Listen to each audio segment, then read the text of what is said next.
Alright, today we got a 2015 Scion TC. We're going to check out how to replace the cabin air filter on one of these. So you got to go to your passenger side. And you're going to go to the glove box. Yeah, I just got this car a couple weeks ago. Haven't really cleaned it out. That sticker was there when I got the car. So you want to go ahead, open up your glove box.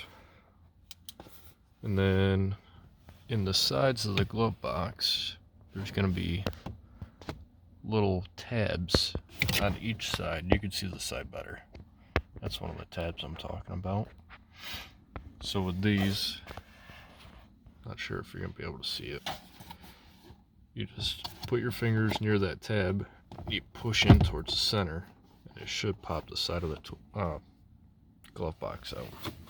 Same thing with this side over here. Pull towards the center,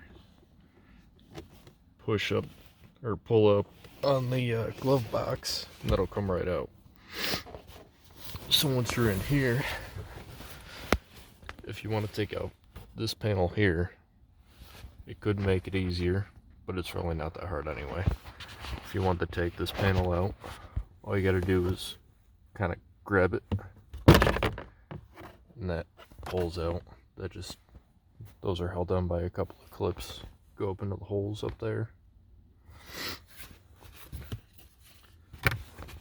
But the other night, when I was driving home, I had the heat on because it was cold out, and it just smelled like the whole car was on fire. And I realized that I hadn't checked the cabin air filter since I got in the car.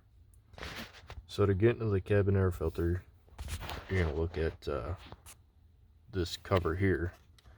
There's a little tab right here. You can see it pushes in and comes back out when you let go of it. Over inside of here, there's a tab on the end of this cover that just kind of goes into that slot. So push on the tab here, that'll pop out. All you do is pull it out of the slot. So when I checked this out yesterday to see what was burning, I took out the cabin air filter. This is after I cleaned it. All of that cotton material that's shoved inside of the fins of this filter. And then inside of there was just a massive mound of insulation that mice were getting a hold of and trying to make a nest in there. And the heater was burning that up. So it smelled like there was a dead animal inside of here. There wasn't any mice, but it was definitely burning.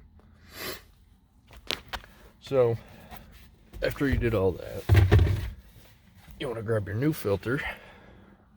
So I'm not sure if you can tell, but there's a couple of different kinds of filters. One's just going to be your generic white kind of filter.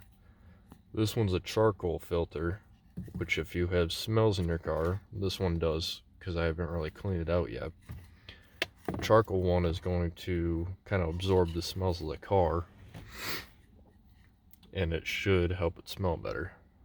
Yeah, you can kind of see it's more of a gray tint. So with these, you want to replace them every 15 to 20,000 miles, because they do get pretty dirty over time, especially if you're driving on dirt roads and stuff like that. So if you notice, the filter has airflow arrow, and that generally is, you're gonna follow what the old one has, and that one has it as well. But another easy way to tell how the airflow is if you look inside of here, you could see the blower for your heater back in there, and that's going to push air upwards. So the air is going to flow up this way. So You're gonna follow that. Just slide that back up in there. Airflow is going upwards because the blower motor is going to push it upwards and out the vents here. All you gotta do is put your cover back on, put this tab in the slot over here. That just clicks back into place.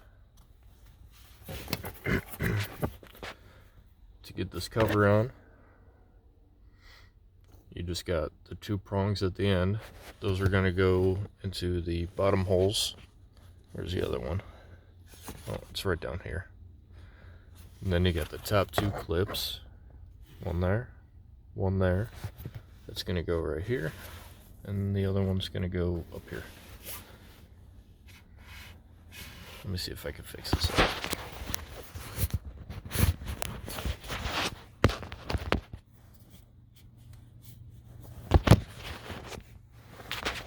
That's a little better. So putting this cover back in.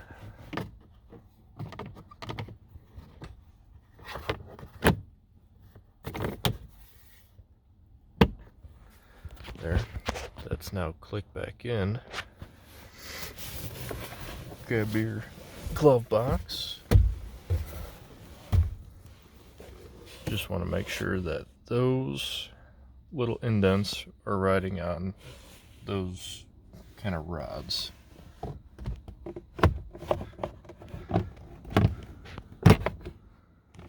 Okay, now that's done, all you gotta do is push the glove box back up, and yeah, it just sits back in the holes there, and you're good to close it back up. So if you're ever getting a burning smell when you got your heater on, I would definitely suggest checking out filters, because you don't want a bunch of nasty crap inside of your filters like that, and that could potentially start a fire inside of your car.